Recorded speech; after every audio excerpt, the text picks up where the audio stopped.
I don't know where all the grass is. Then again, I don't know where all the bass are either, so. Oh, there's one. Woo! Locked and loaded! They're here! What's going on, YouTube? Welcome back to an exciting episode over on the Mystery Tackle Box channel. Today, Devin and I are going through a little bit of tackle organization. It seems like everything is a cluttered mess these days, except for what's inside of our box. We've got a crankbait in here, some hooks, some worms, some swim baits. I'm thinking Texas rig for a couple things here. We've got a Chatterbait. It's going to be a bunch of fun. I think you guys are really going to enjoy today's video. Let's go ahead and get out to the water and catch some fish. So we're actually taking out the kayaks today, and I think it's a smart move to tie on a couple things ahead of time. So what I'm going to do is first tie on this crankbait. There might be a little bit of wind where we're fishing. I'm thinking a moving bait, kind of a search bait. Find some of these fish is a good idea to get started with. So I'm going to go ahead and get this guy tied on. It's much easier than being out on the water, on the kayak, and trying to fiddle with all this stuff, as you guys probably well know. Baking in the sun and all that good stuff. So we're here in the shade having some fun, tying a couple things on, getting organized for today's festivities. And yeah, Palomar knot, cut off that tag end, she's good to go. Alright, y'all, and lastly, we tied on a little Texas rig. This is utilizing those 2/0 offset worm hooks from the box. A little bit different than a lot of the hooks I normally use. You'll see how the hook point and the top of the hook, they're not in line like a lot of hooks you might normally get. These are those offset ones, so the hook actually extends out a little bit more. So once you T-rig it, let me get this worm back in here and showcase how this looks. So now the worm is slightly curved, but the idea is when the bass goes to grab that bait, it's going to get hooked because that hook is, the hook point is further out. So we'll see what happens. I'm going to have some fun with these little 2/0 worm hooks. I think we catch some big ones. Let's get out to the water. We're out here at the pond, you guys, and we have got the mystery tackle box on the yak. We're good to go. Just pushing Devin off. She's filming a separate video for our channel. Check us out. We might be linked in the description if we're fortunate enough. But we're about to take this pond over with these baits. Cannot wait. Let's get after it, ladies and gents. This is always the struggle when it's nice and muddy. How far can you push the kayak ahead of time before you hop in and try not to fall in? And I think we might hit the sweet zone. I totally spaced it and left the paddles at 𝗙𝗹𝗋𝗶 when I grabbed the kayaks. And luckily they got a couple extra paddles on the ranch, but I don't have that dual paddle, so we're about to have some fun if I can get off the bank. And we're off. Let's get these fish. Let's get situated. How's my trebles? Oh yeah, they're good. All right. First cast, SLXDC. Didn't get as much distance as usual. I am casting straight into the wind. I'm on 2 brakes. You know what? I think I have the tension tightened up because yesterday I was throwing a lighter bait. I think that's the problemo. I'm rocking a 7/6 heavy rod. This is not like an ideal cranking rod necessarily, but we're just rolling with the punches here. I just happen to have this whole combo rigged and ready. Here you go, get you a shot of that in the light. Yeah. Oh, Devin's on, no way. Already got a fish. Yeah, loosening that tension helped out a lot. So Devin's already on with the white chatterbait, making me really believe in this crank. They look very similar in presentation. This thing's got a nice wobble. And it dives down to almost 4 feet. I picked up a little bit of grass there. I might have to go out slightly deeper here in a second.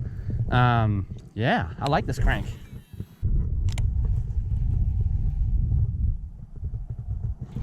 There we go. I got one. Switch over to that left-hand position, boys. Come on. I think I got one. I must have a little guy. Oh. Well, I don't know. He's fighting now. He's fighting now. Picked him off the secret spot. Oh gosh. Don't escape the trebles. Don't escape the trebles. Oh, easy does it now, cowboy. Easy does it. First catch out of the box goes to the crankbait. Yeehaw! All right, look at this guy. Oh yeah, solid chunker.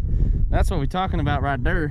Cranking it nice and slow. I kind of slowed it down a little bit because I realized when I was cranking them fast, I was digging down into the grass here. There's definitely some thick grass. And yeah, that's what kind of did the trick. Slow it down. I think they're in the mood for more of a medium pace today with that crank. They're willing to chase after something that's not just flying by. And that's what it did it. Cranking it this way, so the tension was to my left essentially. And then I switched it over so I could have that rod and reel working in my favor with this left-handed reel. Not that that made too much of a difference, but we brought them home, ladies and gents. Let's switch the baits up. This is where it gets fun. We're gonna have to set the hook on this next one because he's gonna hit this baby on the swim. Let's see what happens. Ooh, Torrance is on. I see a nice little twig sticking up over here. I'm gonna cruise right on by that. Oh, yep. Oh, missed him. That thing munched the worm. Ooh, that was a good bite. He took the plastic, boys. Looks like we're re-rigging. So he came off these twigs that you can barely see over here. And I'm gonna position myself utilizing this tool we have on the Bonafides. Look at this baby. Basically, it's an anchor. Just stick it through this hole right here. Drop that down. Tighten it up. Oh yeah, we're sunk in there. All right, we ain't gonna move now, so I can cast by that branch again and see if I can secure another one. Or I should say get the first one with that worm. All right, Texas rig, just go up through the nose, then exit the hook, slide it all the way up to the top, give it that twist, that 180 once you hit the top. That way it rests just like so. And then you go ahead and identify how you need to hook it to get this hook inside the body of the worm, right? So we're gonna need to penetrate right about here, it looked like. There we go, now the worm is essentially as straight as can be. Then, once we get our rod up here, weight's gonna drop down. Boom, finalize that presentation, get them swimming just a little bit below the surface. He says, oh, there, one just grabbed it. One just grabbed it, dang. They're chasing this worm right now. Like a red ribbon tail, 7-inch. 2 bites in a row. If I feel another bite, I'm just yanking it. Ah, we missed him. Guys, they are not afraid to go after this worm, let me tell you. There we go. Breezing right by that tree. Oh, I got another bite. On the next one, I'm gonna give him an extra second to munch it, and then I'm gonna set the hook. It wasn't a problem last time I was here using ribbon tail worms. I actually was crushing them on worms just like this the last time here. Similar color, the red shad exo ribbons. And so I know these will slay. But when I feel this next bite, I'm not gonna set the hook right away. Just letting you know. There's the bite. There he is. And we're skiing him, but he is actually a decent size. That's surprising. He was coming up to the surface, but he's actually swimming towards us now. He's swimming fast. Get in the boat, baby! Yee-hoo! All right, there we go. Just had to let him have it that extra second to get to that hook because it's a little bit smaller, but I knew we could secure the deal. Oh, they're feisty. Mystery tackle box, baby. I'm having fun out here today. Choked it. This thing was not coming off. What the heck? Oh yeah. All right. Be free, youngster. Grow to 5 pounds plus. Come on. All right, guys, we have knocked out 2 of the baits already. Man, having fun. It's been maybe a half an hour. We're crushing it. We identified they were hitting those worms. Next up is the Swimbait, and we're gonna see if we can't get another one in this area right now. We kind of found a little zone where they seem to be hitting, and see if we can't catch them on the next bait. Look what I just found in the tackle box. It is a weighted belly hook with that screw lock, and it's even got a blade on there for a little extra shimmer. This is gonna be ideal for this Swimbait right here.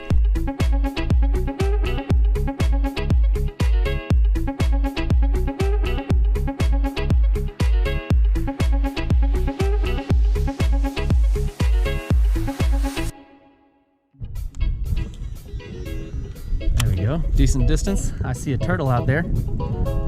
He'll probably eat it. Oh yeah. Tail's moving, blades moving. This is nice. This is nice. This is nice. Let's get a fish. Try over here a little bit more shallow. I don't know where all the grass is. Then again, I don't know where all the bass are either, so. Oh, there's one. There's one. Okay. Yep, like 5th cast. Woohoo! Knocking it out. That's what we're talking about. We got a big hook on here, but I got to get free of this anchor system. Oh my gosh. Get in the boat, baby. Come on. Yeah. Oh man. Look at that. Right on the top of the mouth. That was a substantial hook set. That is what you want right there. They ain't getting away from those hook sets on the top, boys. Let's get him back in the water and let's go for the next one, shall we? What baits do we still have in this box? I'm pumped, dude. It has been a slow bite this week and they are crushing everything in here. Look, Swimbait's knocked out, hooks knocked out, crank knocked out, worms knocked out. We literally have the Chatterbait. Oh my God, this is gonna be fun. This is gonna be fun. let's tie on this chatterbait. My first question when I look at something new like this, and I'm about to rig up my soft plastic, if you're using something like a paddle tail, you probably are guaranteed to have plenty of room with this skirt cut the way it is. But let's say the crack and crawl, a little bit shorter, right? It's gonna sit about right here. So this is actually ideal. The skirt is not gonna interfere with those pinchers and getting all the action out of them, which is actually gonna be better if I actually separate them. So let's go ahead and rig this whole crack and crawl. I like to look at these hook sizes on the jigs I throw and different things of that nature. Essentially, this is a bladed jig. I'm just estimating how far down the plastic I need to go. I assume this is appropriate. If not, I'll have to fix it. Let's see what happens though. Push that up on here. Now it's locked in, and it's actually, I think I lucked out. I actually got it just about perfect. First try. Now look at that. This is something the fish are gonna go crazy for. Oh yeah, the blade's turning. Look at these. Oh gosh, you guys can barely see. You guys probably can't see it because the GoPro's so wide. This is gonna catch a hog right here.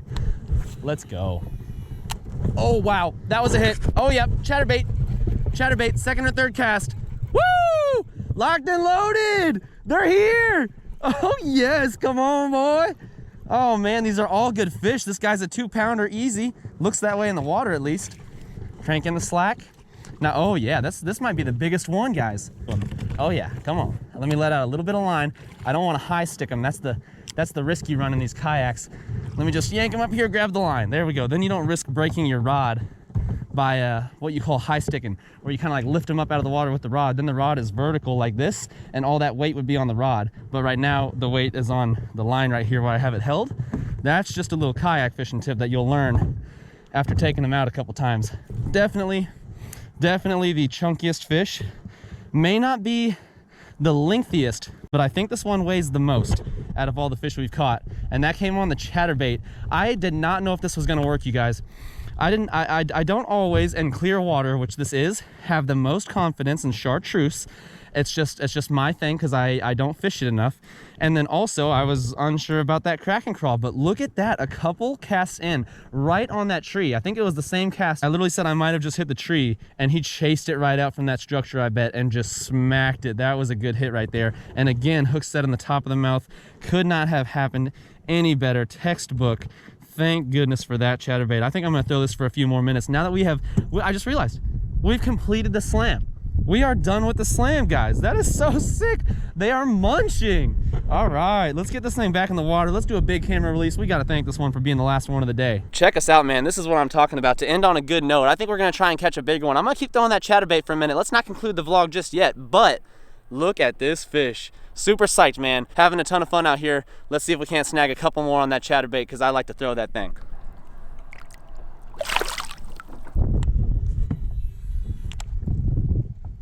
Oh, he chased it. He's got it. Smoked it in the shallows.